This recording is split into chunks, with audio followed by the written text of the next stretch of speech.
संजय राउत ने कहा कि एकनाथ शिंदे कांग्रेस पार्टी में शामिल होना चाहते थे। इस बयान पर कांग्रेस प्रवक्ता अतुल लोंढे द्वारा प्रतिक्रिया साझा करते हुए कहा गया कि राजनीतिक संकेत साफ है कि जिन लोगों ने ये चर्चाएं शुरू की हैं वे कांग्रेस में शामिल होना चाहते थे। भाजपा इस देश को आर्थिक और सामाजिक एकीकरण के मामले में आगे नहीं ले जा सकती है। राजकारणाचे काही संकेत असतात।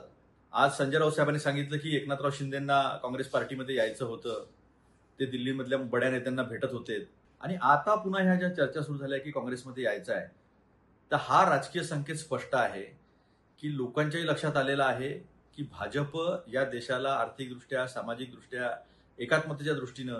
पुढे घेऊन जाऊ शकत नाही आणि त्यामुळे काँग्रेसशिवाय पर्याय नाही अशा पद्धतीची लोकांमध्ये एक जनमानसिकता तयार होत असताना इतर लोकांमधल्या चलबिचली वाढलेल्या आहे की बीजेपी आपल्याला संपवते, काँग्रेस मात्र सोबत घेऊन चालते आणि त्याच्यामुळे येणाऱ्या काळामध्ये काँग्रेसच्या दाराबाहेर असे अनेक लोक लाईन लावून काँग्रेसमध्ये येण्याचा प्रयत्न करताना दिसतील।